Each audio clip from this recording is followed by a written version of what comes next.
Berapa banyak saudara percaya bahwa mujizat masih terjadi sampai hari ini? Amin. Dengan cepat kita buka Matius 15. Matius 15. Malam hari ini kita mau belajar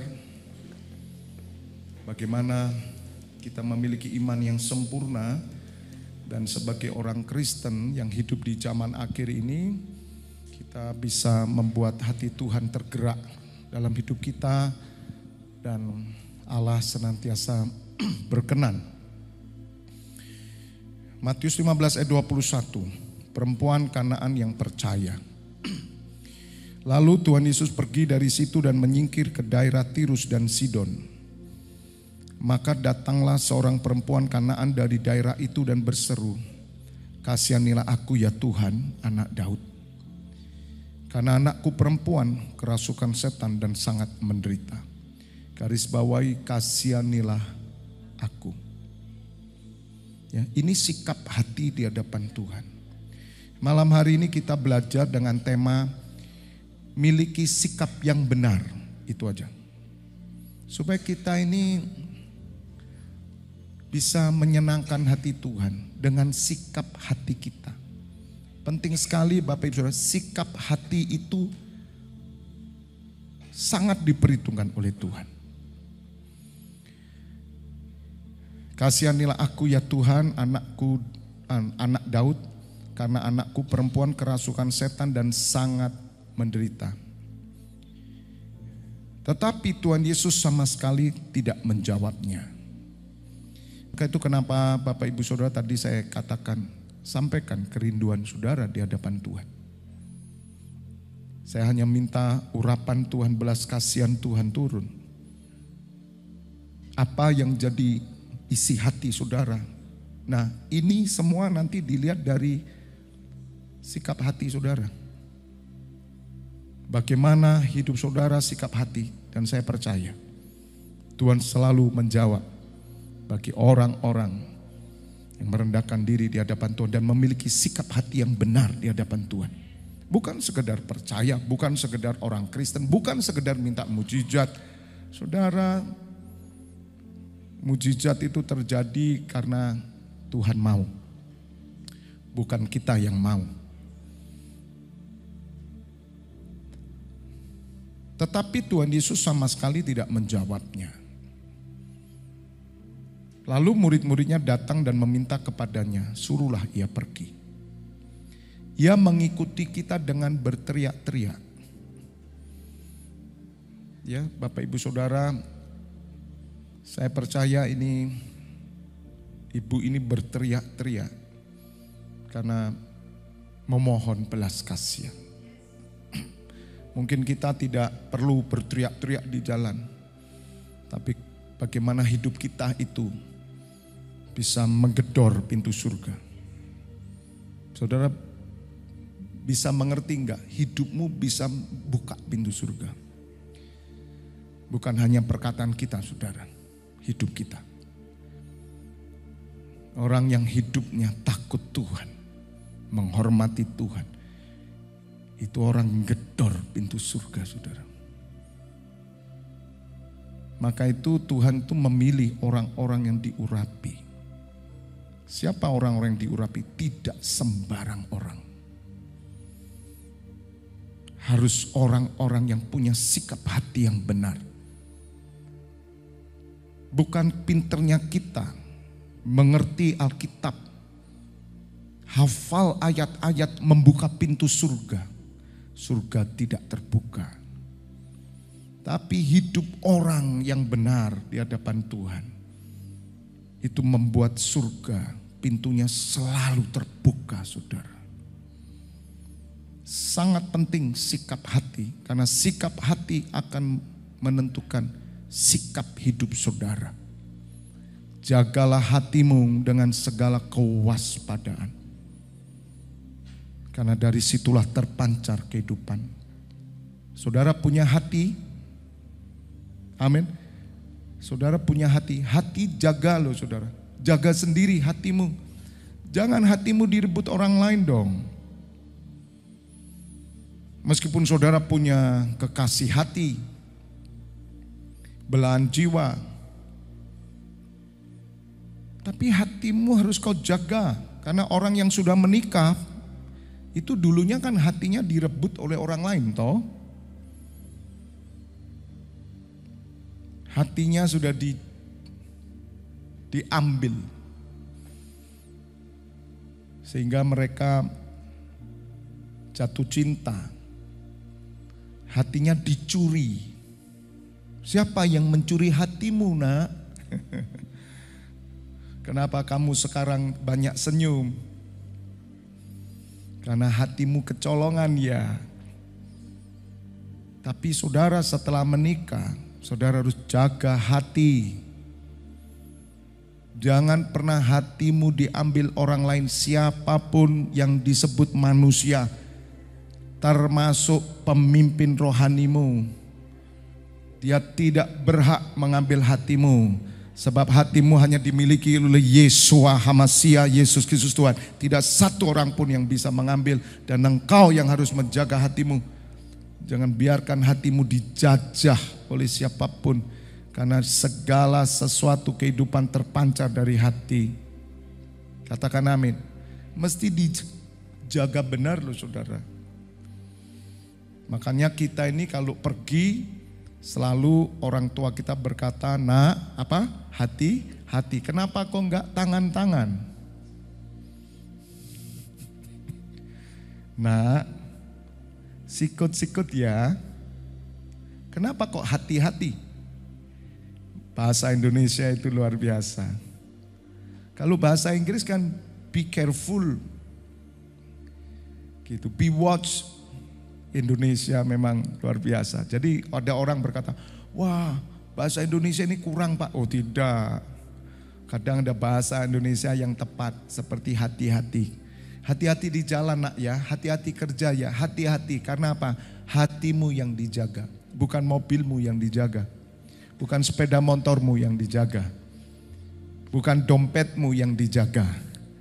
Ya, hatimu yang dijaga. Banyak orang kecolongan hatinya oleh karena hal-hal duniawi, oleh karena ajaran-ajaran sesat, sehingga mereka kehilangan hati. Kalau saudara sudah kehilangan hati, engkau tidak akan menemukan hati dan itu bahaya. Sebab hatimu akan hilang dibawa oleh setan. Bapak ibu saudara, keputusan kita membuat hati kita ini bagaimana? Jadi kalau saudara bisa menjaga hati meskipun saudara kecopetan. Misalnya saudara ke luar negeri, oh kelihatannya aman saudara. Oh banyak sekali saudara, copetnya juga sama saja dengan yang ada di Indonesia. Saudara mungkin dompetmu kecopetan tapi hatimu tidak pernah kecopetan. Engkau tetap memuji menyembah Tuhan. Katakan amin. Itu penting. Haleluya. Mengerti? Sikap hati itu sangat penting loh Bapak Ibu Saudara. Jaga hati kita, jangan dipegang orang lain. Pegang sendiri dan serahkan hatimu hanya untuk Tuhan. Kasihlah dia dengan segenap apa? Hati. Keberhasilan saudara sampai kepada akhir, yaitu menyambut kedatangan Tuhan Yesus, kalau saudara bisa jaga hati ini. Kegagalan orang Kristen karena dia gagal di sini. Karena hatinya sudah dikuasai oleh dunia, hatinya dikuasai oleh orang lain.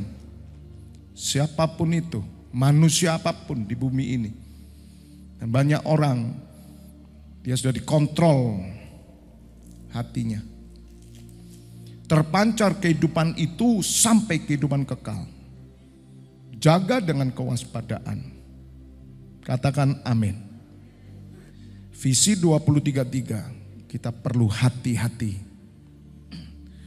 Jangan sampai tersesat. Ya, tadi di grup NCCI Bali tiba-tiba muncul satu pamflet sebuah KKR yang saya tahu ini menghasilkan penyesatan dan saya bilang jangan dimasukkan di grup ini. Saya tidak mau. Karena saya menjaga imam-imam dan domba-domba. Sebab sudah ada banyak korbannya. Dan saya tidak mau ada korban lagi. Karena mereka merebut hati saudara. Hati-hati saudara. Sebuah aliran yang merebut hatimu, saudara, gila. Dan ini sudah ada kesaksiannya, saya tidak perlu buka. Sungguh Bapak Ibu Saudara, itu penyesat. Tapi kalau kebenaran justru membuat hatimu terjaga aman di dalam Yesus Kristus itu. Katakan amin.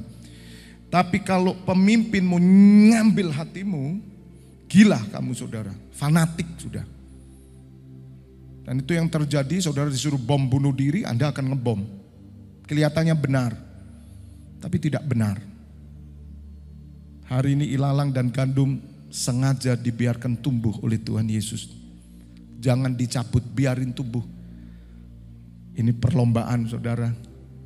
Nah kembali Bapak Ibu Saudara, karena roh ini begitu kuat untuk mengajar Bapak Ibu Saudara tentang hati. Karena ada banyak orang kecurian hatinya. Hati itu saudara harus kuasai hatimu. Keputusanmu di hatimu. Bagaimana hati saudara dengan Tuhan, itu menentukan keputusan saudara. Jangan pernah nyalahkan orang lain.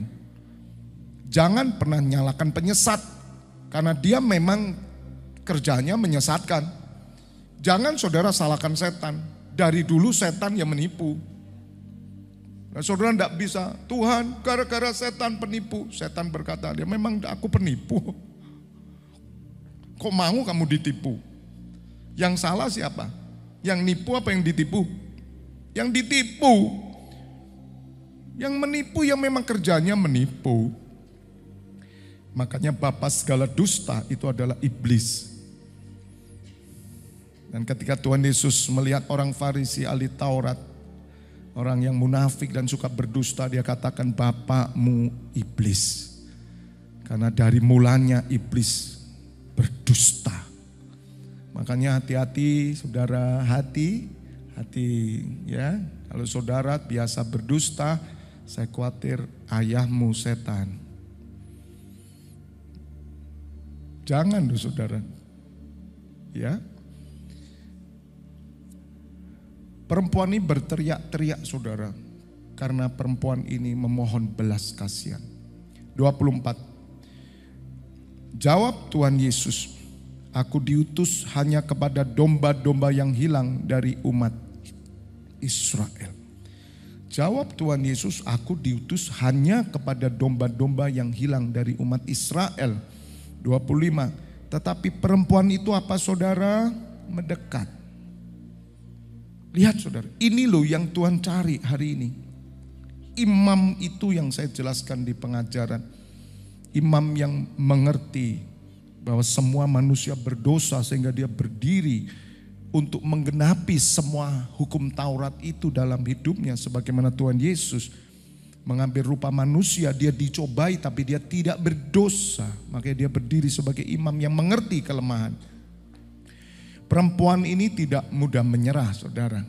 Karena dia tahu kepada siapa dia percaya. Kalau saudara tahu kepada siapa engkau percaya, engkau akan punya sikap hati yang benar. Kalau kau tak tahu siapa yang kau percayai, hatimu terombang-ambing dan kamu mendua hati. Walaupun perempuan ini dihalang-halangi oleh murid-muridnya. Bahkan muridnya berkata, guru usir perempuan ini. Apakah Tuhan Yesus terpengaruh? Tidak. Karena Tuhan Yesus menguji hati. Dan perempuan ini mendengar perkataan Tuhan Yesus. Aku diutus hanya kepada domba. Karena perempuan ini orang Yunani. Dia bukan orang Yahudi. Saudara, perkataan Tuhan Yesus menyakitkan. Itu sama dengan gini, dia berkata, aku tidak disuruh untuk orang Yunani. Di luar Yahudi aku gak mau lakukan. Tapi apakah perempuan ini kecewa? Saudara, sikap hati yang benar menentukan hasil dari semua yang Tuhan kerjakan dalam hidupmu. Siapapun engkau saudara. Bukan apa yang kau lakukan. Sebab yang kau lakukan harus berangkat dari hati yang benar. Sebab ada orang-orang yang melakukan sesuatu tapi hati tidak benar. Nah, inilah yang dikatakan oleh Tuhan orang-orang munafik, raki-raki munafik. Bukan yang murni. Bapak ibu saudara, perempuan ini makin mendekat. Dia tahu dia dihina oleh Tuhan. Tapi dia percaya kepada Tuhan Yesus. Karena dia sudah melihat yang ilahi di dalam Tuhan. Dan perempuan ini mendekat dan menyembah saudara. Karena dia punya satu motivasi yang benar. Mungkin kalau kita saudara, kita pasti berkata dengan bahasa Spanyol, gak patean gitu ya. Do you know bahasa Spanyol? Gak patean aku ke gereja ini. Ya kan gitu. Gak patean itu tak sudi saya ya.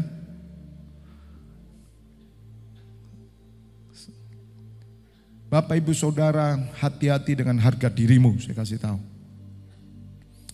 Kalau saudara masih punya harga diri di hadapan Tuhan, engkau gak akan bisa memperkenan Tuhan. Katakan amin.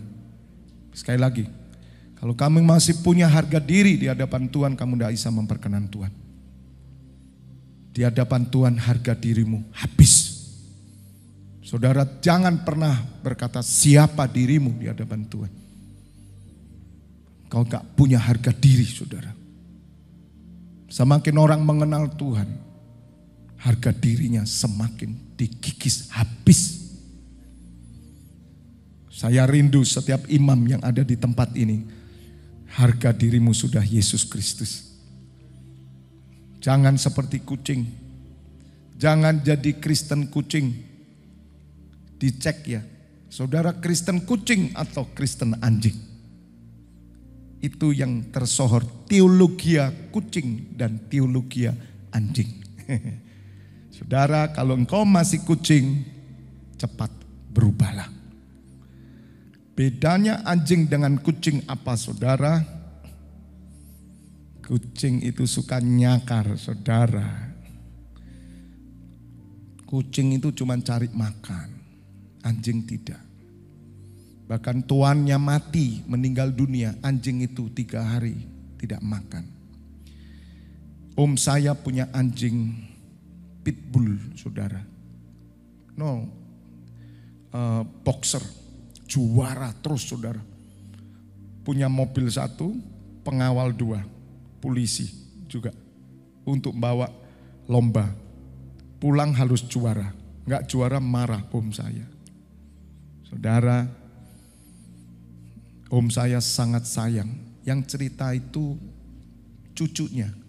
Karena tinggal di rumah om saya. Cucunya yang cerita, opa ini ya om. Boxer ini punya anak. Anaknya jenggong, opa marah. Tapi kalau boxer ini yang menggonggong, dia tidak marah. Karena begitu cintanya. Ketika om saya meninggal dunia, 40 hari boxer ini meninggal.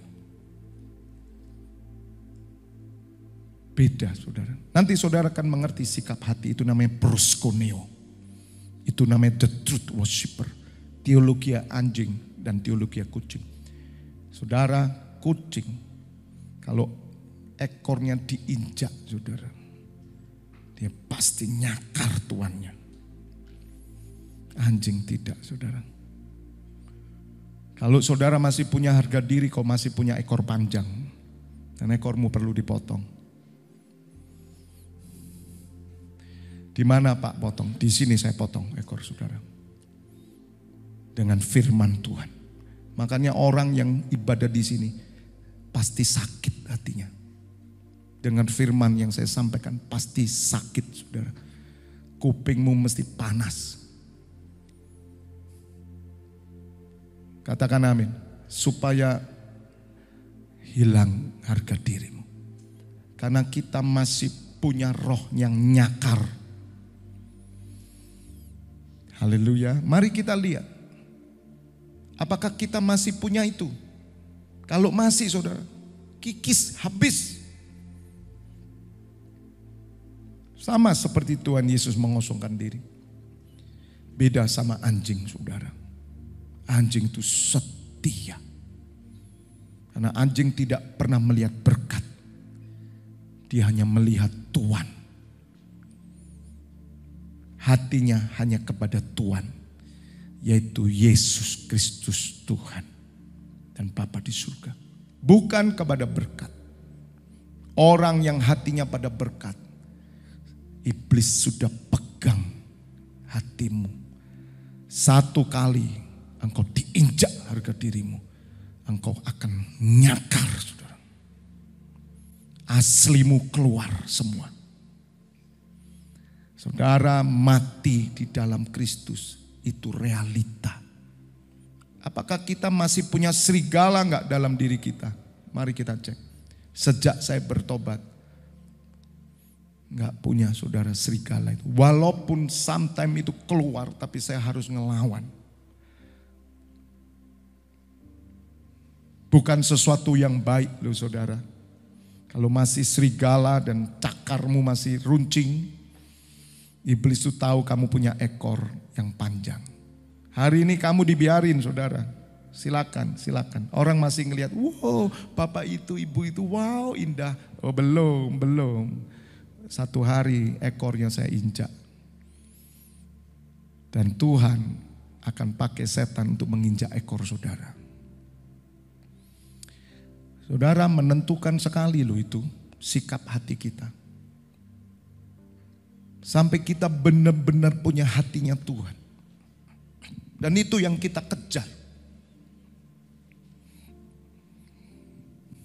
Ayat 25, tetapi perempuan itu mendekat dan menyembah. Dia sambil berkata, Tuhan tolonglah aku. Bapak ibu saudara, orang baca ayat ini sepertinya hanya goalnya kesembuhan, mujizat. Oh tidak saudara. Tidak, bukan itu. Tuhan melihat sikap hatinya. Ayat 26. Tetapi Tuhan Yesus menjawab lebih menghina lagi. Tidak patut mengambil roti yang disediakan bagi anak-anak dan melemparkannya kepada anjing. Wah, orang Yahudi kalau dikatakan anjing saudara. Oh, itu telinga bisa panjang saudara. Lihat saudara, Tuhan menguji. Saya menemukan satu rahasia yang besar kalau saudara mau sampai visi 23:3 melihat karya kemuliaan Bapa menyambut kedatangan Tuhan Yesus, saudara harus bisa seperti perempuan Yunani, perempuan Kanaan yang percaya dalam surat Markus dikatakan perempuan ini Siro-Fenisia yang percaya. Tuhan Yesus berkata di Markus 7:27, biarlah anak-anak kenyang dulu. Bayangin saudara. Biarlah anak-anak kenyang dahulu. Sebab tidak patut mengambil roti yang disediakan bagi anak-anak dan melemparkannya kepada anjing. Anak-anak itu orang Israel. Ibu ini bukan orang Israel, dia orang Yunani. Dia Siro-Fenisia. Tapi dia percaya total. Dan melemparkannya kepada anjing. Dia tahu siapa yang berbicara itu Mesias. Saudara, saya katakan, kalau Bapak Ibu saudara tahu kepada siapa saudara percaya,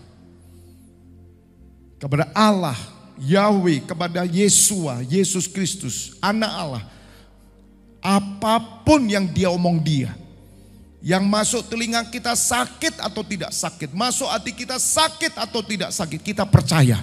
Semuanya pasti untuk kebaikan kita. Tidak mungkin Allah merancangkan sesuatu yang tidak baik. Walaupun saudara menerima yang tidak baik. Sama seperti Ayub berkata kepada istrinya, "Hai kamu perempuan gila." Ketika istrinya berkata, "Kutuki Tuhan Allahmu." Karena Ayub begitu kaya saudara, tapi dalam waktu semalam habis semua kekayaan dan anak-anaknya meninggal. Bahkan Ayub mendapatkan borok saudara. Dia penuh luka sampai digaruk dengan kaca. Dan istrinya datang. "Masihkah kamu mau menyembah Tuhan Allahmu?" Saudara tahu nggak rahasianya apa? Kenapa Ayub kuat? Hatinya nggak pernah dipegang istrinya, saya kasih tahu.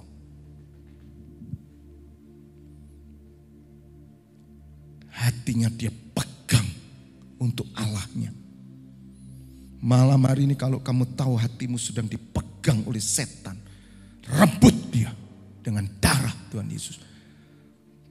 Kamu punya otoritas atas hidupmu, atas hatimu sendiri. Berikan hatimu kepada Tuhan. Katakan amin. Ayub menang. Dia katakan kau berbicara seperti perempuan gila. Apakah kita mau menerima yang baik dari Allah? Lihat saudara. Perempuan Yunani ini punya hati Ayub. Itu iman saudara. Iman Kristen itu ini. Apakah kita mau menerima yang baik dari Allah, tetapi tidak mau menerima yang buruk? Perempuan ini percaya siapa yang ngomong. Meskipun Tuhan Yesus ngomongkan dia tikus sekalipun, badak sekalipun, dia tahu apa yang diomongkan Tuhan Yesus pasti mendatangkan yang baik dalam hidupku. Apakah saudara bisa mempercayai Allah yang seperti ini? Saya katakan percayalah dialah Allah Yahweh Elohim. Amin. Dia perkasa mulia. Dan Allah tidak pernah merancangkan kecelakaan, tapi memberikan damai sejahtera dan masa depan yang penuh dengan pengharapan surga mulia. Katakan amin. Hari ini kau diizinkan menderita, soroh, melarat sekalipun hari ini. Saudara tahu engkau anak Allah.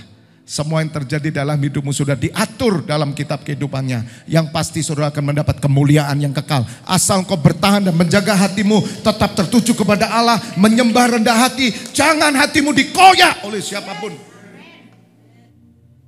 Bahkan oleh suamimu, istrimu, anakmu, orang tuamu. Dan orang yang paling penting dalam hidupmu. Tidak boleh kau berikan hatimu. Dalam kesemuanya itu, Ayub tidak berbuat dosa dengan bibirnya. Hati-hati dengan hati. Jangan main-main dengan hati. Di mana hartamu, di situ hatimu. Kalau hartamu di surga, hatimu terjaga aman sampai hari ini. Saudara, saya kasih tahu, tidak ada satupun yang bisa ambil hati kita, karena hati kita sudah dipegang oleh Yesus Kristus Tuhan. Katakan amin. Tidak bisa, tidak ada alasan. Kenapa kamu kecurian? Karena hatimu yang kecolongan. Bukan salah orang yang mencuri, tapi hatimu yang kau serahkan. Bertobatlah saudara. Jangan saudara merasa bangga, saudara merasa, Pak saya begini karena orang itu, karena istri, karena suami, karena anak, karena ini. Tidak nak, itu keputusanmu. Katakan amin. Asal saudara bisa jaga hatimu tetap benar di hadapan Tuhan. Karena kau mengenal siapa yang kau percaya. Sampai satu titik semua kejadian dalam hidupmu itu akan mendatangkan kebaikan asal kau bisa jaga hati. Sejelek apapun saudara. Sampai kau dikhianati dengan orang yang paling dekat kepadamu. Engkau tetap jaga hati. Dan kau pasti keluar sebagai orang lebih dari pemenang. Tepuk tangan buat Tuhan Allah kita. Amin.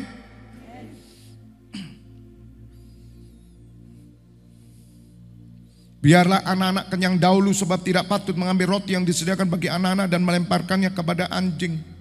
Kembali ke Matius 15 tadi, ayat ke-27. Perhatikan perkataan perempuan ini. Ini loh saudara, ini loh Kristen yang dicari Tuhan. Yang saya mau katakan ini teologi anjing. Ini Kristen Ayub. Surat Yakobus berkata belajarlah kepada Ayub. Kesabarannya saudara. Kenapa kita sabar? Karena aku kenal Tuhan. Aku gak curiga sama Tuhan. Meskipun Tuhan bilang Fabianus brengsek kamu. Matilah kamu. Aku tetap percaya kepadamu Tuhan. Dan aku berjalan dalam kebenaran-Mu. Karena Engkau yang sanggup membuat kematian menjadi kehidupan. Gak apa-apa. Makanya jangan takut pernyataan orang. Mau nubuatan, mau apa yang menyerang saudara, sampai kutuk menyerang saudara. Jangan takut. Asal saudara berjalan dengan kebenaran dan kau jaga hatimu tetap tertuju kepada Allah dan Kristus, maka kutuk jadi berkat. Semua yang masuk dalam dirimu tidak akan pernah bisa mencelakakan engkau. Tuhan adalah Tuhan yang membuat kuasa pembalikan. Pembalikan terjadi dalam hidupmu. Tapi kalau hari ini kau hidup dalam kutuk, kenapa? Karena engkau yang mengutuki dirimu sendiri, saya kasih tahu. Kalau saudara hidup dalam kebenaran, kutuk itu nyerang saudara, belum sampai 1 meter berubah menjadi lemper saudara. Haleluya. Loh, apa hubungnya lemper? Amin. Yusuf itu ngerti bener, belajar Alkitab itu. Yusuf itu ngomong apa sama saudara-saudaranya? Bukan kamu yang mencelakai aku, tapi Allahku yang memakai kamu untuk membawa aku sampai di tempat ini. Sebab Allahku yang sanggup membuat apa yang kau rancangkan tidak baik, dibuatnya kebaikan bagi keselamatan orang Israel. Yusuf tidak benci kepada saudaranya. Lihat saudara, makanya kita harus bersyukur kalau ada orang yang berlaku jahat, nyianati, sampai saudara melakukan sesuatu sampai engkau hari ini. Saya percaya itu adalah jasa mereka juga. Amin. Saya keluar dari satu persekutuan, dikeraskan hatinya, tidak mau saya datang, sampai saya minta supaya dinaungi, tidak mau. Saya tahu Tuhan sedang bekerja. Kalau tidak, saya tidak akan sampai di tempat ini. Katakan amin. Jadi doakan musuh saudara.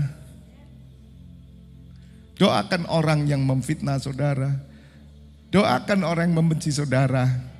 Karena segala sesuatu yang terjadi dalam hidup kita tidak akan pernah lepas dari kendali Tuhan. Apapun terjadi. Asal saudara punya pengertian ini, punya iman ini.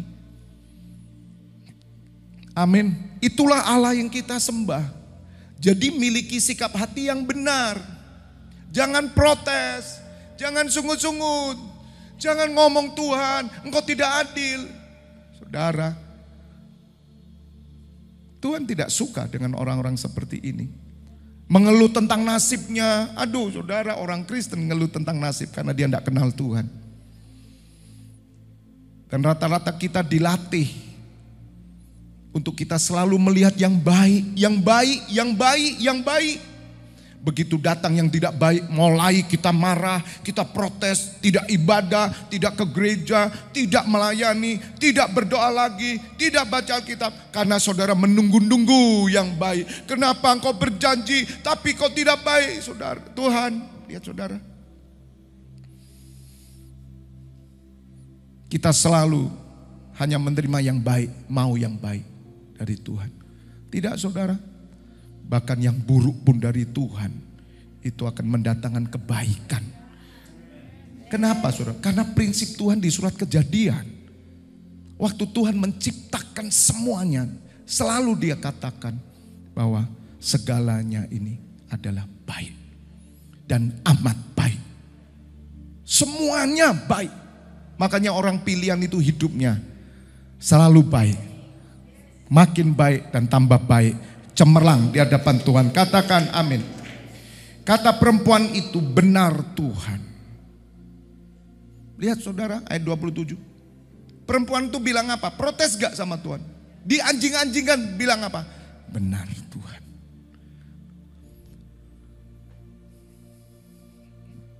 Namun anjing itu makan remah-remah yang jatuh dari meja tuannya. Saudara tahu remah? Jadi kalau saya makan ini roti ya saudara, saya motong satu slice, satu iris, itu bahasa apa ya, Afrika ya, gogrokan itu.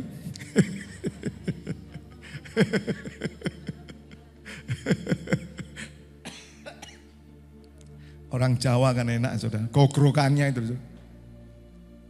Bisa enggak kita hidup Kristen gogrokan? Mau? Mau saya katakan. Bilang sama Tuhan, biar aku hidup leles. Oh itu bahasa apa lagi dah? Ono leles. Itu orang luar pulau mesti marah. Pak Febi kalau khotbah jangan bahasa Jawa dong, saya tidak mengerti. Saudara, prinsip-prinsip inilah yang dipakai Tuhan ketika Ruth mengikut Naomi.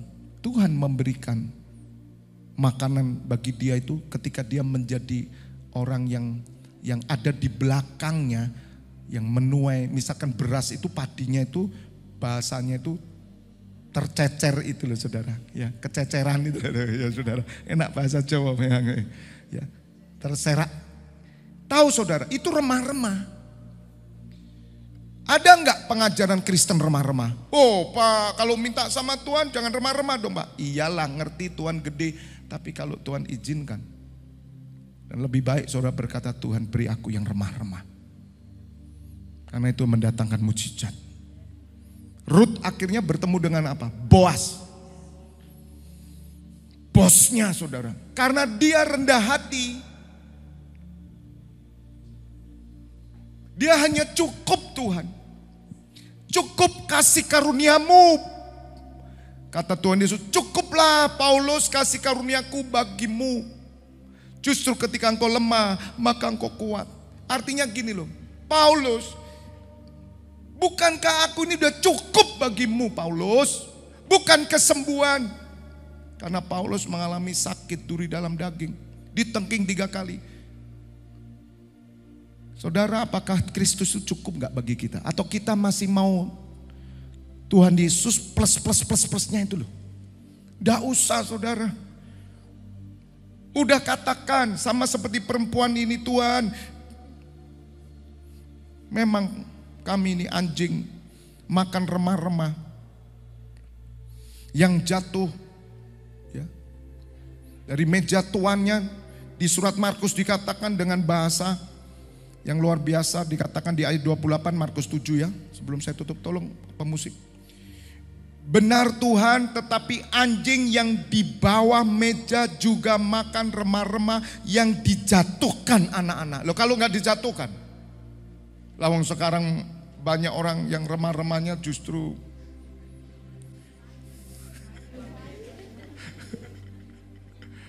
makanya kucing hari ini kan stres. Kalau zaman dulu kepala sama ekor dikasih lah.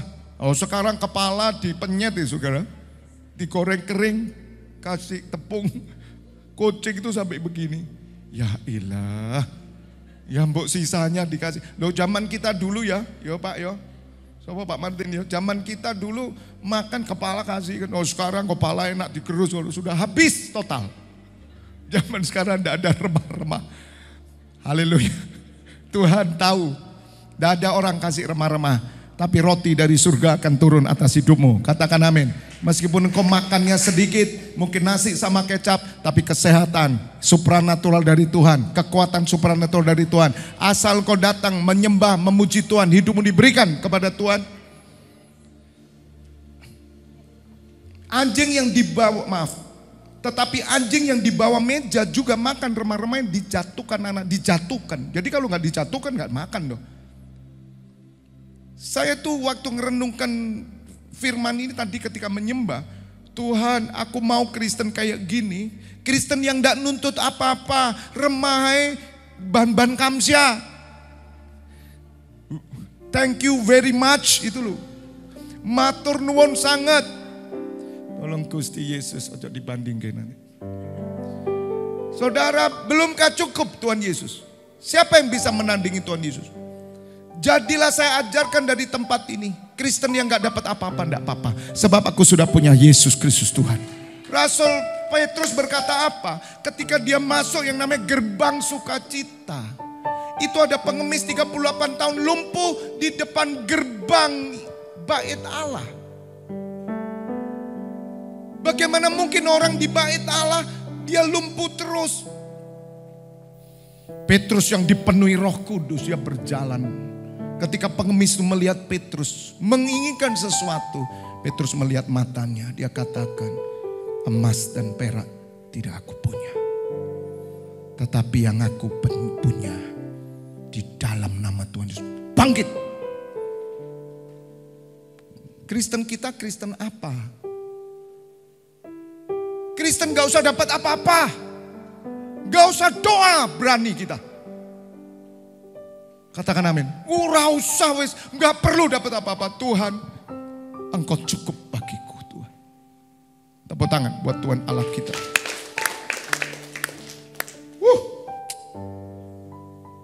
Saudara, engkau harus sampai kepada tingkat Kristen kayak gini. Maka engkau akan merdeka. Matius 15 ayat 27 kata perempuan itu benar Tuhan, namun anjing itu makan remah-remah yang jatuh dari meja tuannya. 28 maka Tuhan Yesus menjawab dan berkata kepadanya, hai ibu besar imanmu. Loh, ini yang dibaca Ayub. Ayub percaya. Sehingga Ayub bersabar dalam penderitaannya. Double portion ya dapat. Lihat Tuhan itu. Markus 7 dikatakan apa? Dalam ayat 29. Maka kata Tuhan Yesus kepada perempuan itu. Apa saudara? Karena kata-katamu itu. Saudara dengar. Apa yang keluar dari perkataan. Dari sini. Ada malaikat Tuhan ditaruh di sebelah kanan kiri saudara. Untuk melihat perkataanmu. Karena kata-katamu itu pergilah sekarang. Sebab setan sudah keluar dari anakmu. Sudah keluar. Saudara dengar. Kalau kita memiliki Kristen seperti perempuan Yunani Sirofenisia. Sirofenisia. Saudara, mujizat terjadi dalam hidupmu. Perkataan yang keluar membuat kelepasan. Katakan amin. Tepuk tangan buat Tuhan Allah kita.